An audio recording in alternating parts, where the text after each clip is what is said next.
Hey guys, in this video I'm going to talk to you about scheduling and how RPI and strength of schedule is calculated, and then after that how to manipulate your RPI and strength of schedule.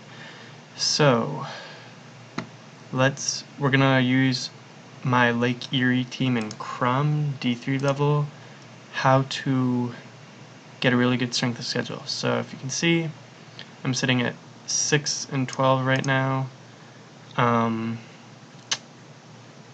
don't have what I was in non-con, but I was not bad. I'm pretty sure I was definitely top 20. It might have been top 10, maybe even top 5.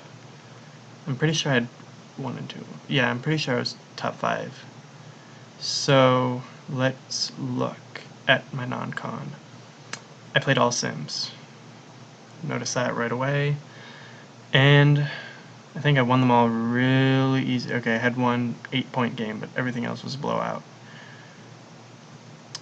And so my conference is strong. We have the number 1 conference, but we do have some sims, and we have 1, 2, 3, 4, 5 teams. Or I played 5 teams outside the top 100.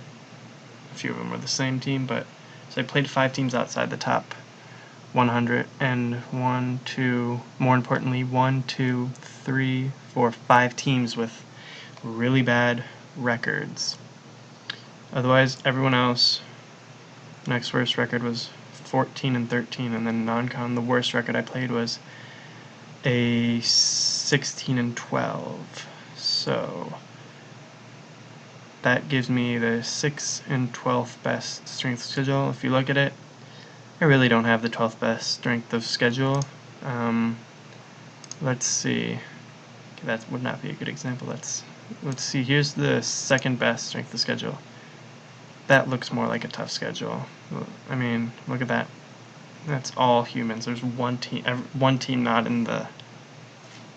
not 20 plus wins. But we're gonna show you how to cheat a little. Not cheat a little if you don't have as good of a team as that, to make your team look better than they are. So let's talk about RPI. RPI, this is a good thing to see. It's an easy formula. It's team winning percentage, which is 25% of it, and home and road losses, or home wins and road losses are multiplied by 0.6, and home and road wins are multiplied by 1.4, and neutral games are 1.0. So that's why you see teams, you generally always want to play road games, because then when you win it's 1.4.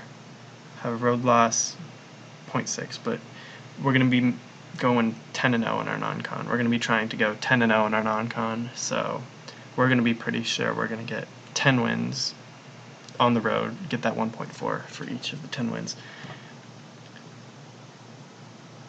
Then it's 50% average opponent's winning percentage, so this is probably the biggest part, where this is going to be what we focus on the most. It's what is the winning percentage of the teams you faced, excluding the game you played them in. So if you play a team in non-con and they go 9 and 1, their winning percentage would be calculated as 100% because they didn't lose to anyone but you. Then the last part is 25% average opponent's winning percentage. We're not really going to bother with this. The first 2 parts are 75% of the formula, which if you do a really good job with it, you really don't have to worry about it. And if you schedule right, I mean, it's not going to hurt you. So strength of schedule, I don't really focus on that. I more focus on RPI. If you have a good RPI, you'll have a good strength of schedule. It's just 2 times your opponent record plus your opponent's record divided by 3. And then, so I have this little quick thing we're going to use as an example. So let me set this up from scratch. So we're going to just focus on seeing how your win percentage and your average opponent win percentage can help you. So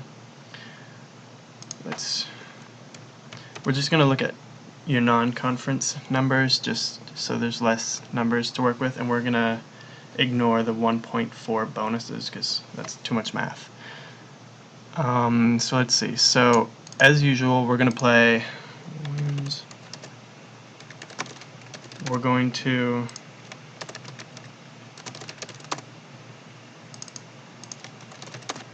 look at how many wins out of how many games you play.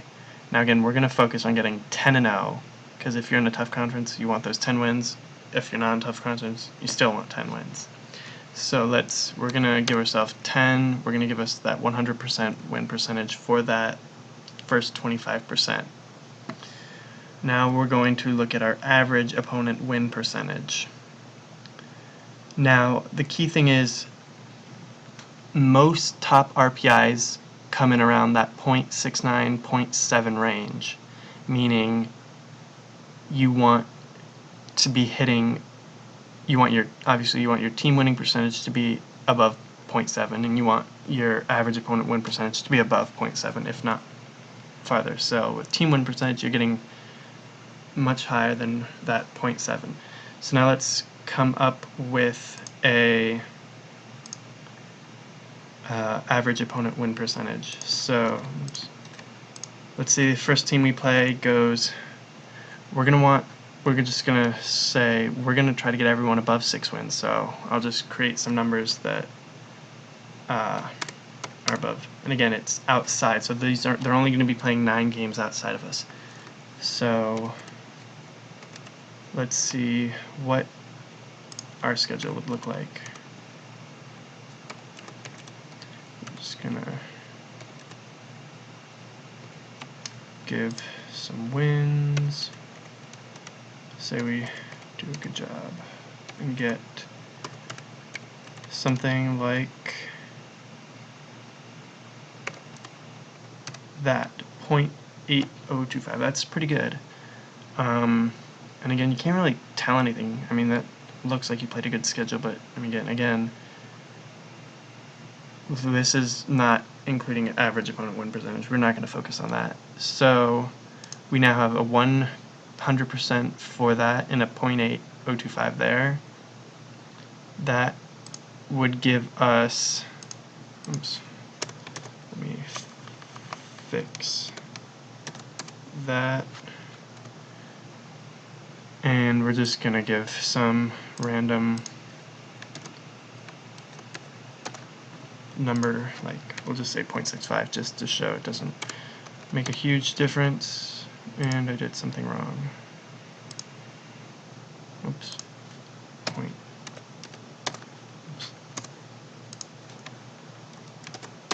There we go. So, wow, that's really good strength schedule, or RPI. That is freaking high, 0.81. Okay, that's really not going to happen. Maybe that's probably too high. With the schedules I make, it's probably going to be more like 0.4, I'm guessing. Yeah, that's probably right. So now you can see that's definitely in non-conference. That's definitely gonna be number 1, or for sure top 3, or yeah, top 3 if not number 1 if you're that high. I mean, we can play around. Say you get upset once and you win 9 games, and all the sims you play win like 7 games. So that means they'll lose 2. You're still at a 0.71, which is really good. It's going to be top 5. So we're not going to check what your strength schedule is. We're just going to assume if you're having a top 5 RPI, it's going to be a pretty good strength of schedule. Now we're going to see how to find those teams. So let's go back and schedule. I haven't scheduled, figured I'd save it for now. So I usually start from number 10 and go down the list. But so what I do is go to team ratings. We're going to search by class. I like to search through sophomores, and I start at the top of the list. Now here's the thing, because what we're doing is, like we showed you, we want to maximize wins. We don't care how they get those wins because we're not focused on that percentage right there. We're only focused on the first two. So we're going to focus on opponent wins. Now how we do that is, as you can see, for example, look at this team right here, Eastern U. They're not bad. I mean, a human could probably do okay with them, but they didn't really play us. Look, they didn't play anyone, so we want to find teams that have an empty conference, or at least no more than a few teams, and we want to make sure they don't really play anyone in non-conference, because most of the humans they play lose. Okay, they beat that one, but most of the humans they play, they're going to lose too, and you always want to add in like 1 or 2 upsets. So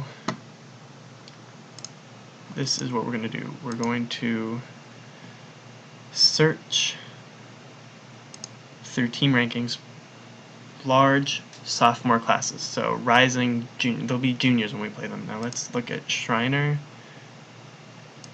and see. Okay, so they lose 2 guys. This guy's decent, and he scores a lot of their points. Any offensive weapons, that's usually pretty helpful. Good athleticism or speed. Let's see if they have any good development. Now let's look. That's way too many humans. We don't want them playing that many humans in conference play. So Americans, Southwest, we're not even going to bother looking at anyone else. The Capital Athletic Conference. 8 Sims right here in the sophomore class. They lose 1 guy. Ooh, they have a junior with really nice speed, perimeter ball handling, so he's going to score a lot. And means they're going to win with that offense. 1 rebounder. Let's see. 1, 2, 3. So they're going to play 3 humans unless they leave. And what do they run? They run flex man. That's fine. We're going to schedule them. So now we just find them. Again, away games. Now let's move down the list again. We can get rid of Salisbury. Centennial. Not really many. Swarthmore. Lose 3 guys. I guess you can do that. Let's see, but too many humans. Down the list. 6. You usually want to have at least 6, for sure, 6 in the class, if not more. Lose 2 seniors, but they have 3 rising seniors in that class. No real offense except that guy. No real development. That's a little too many. So again, we're going to go down. Wisconsin Lutheran. Oof. Perimeter, low post. No offense that looks to grow except that guy. They're not ideal. Let's see. Okay, a bunch of average. Actually, really, no. Okay. We're going to keep those on the back burners. Let's see. We can check out this team. No, that's human coached. Commonwealth Coast, Anna Maria. This is what we want to find. No graduating players. Decent rebounding. Okay, no offense, but they have 2 guys that are growing in offense. Let's see. And they will play this guy twice, not a problem. But big thing, look how many humans they play. Those are all pretty good. That means, if we're going to guess, assume they're going to lose all 5 of those. It's 5 losses already. We'll keep those on the back burner again. Let's check. This is a pretty good conference full of sophomore Sims. No rebounding, but they do have offense. And they have growth. Yeah, it's okay. See, these are probably, it's worse than the team we just looked at, but they don't play any humans that we know of. so no one good scheduled them.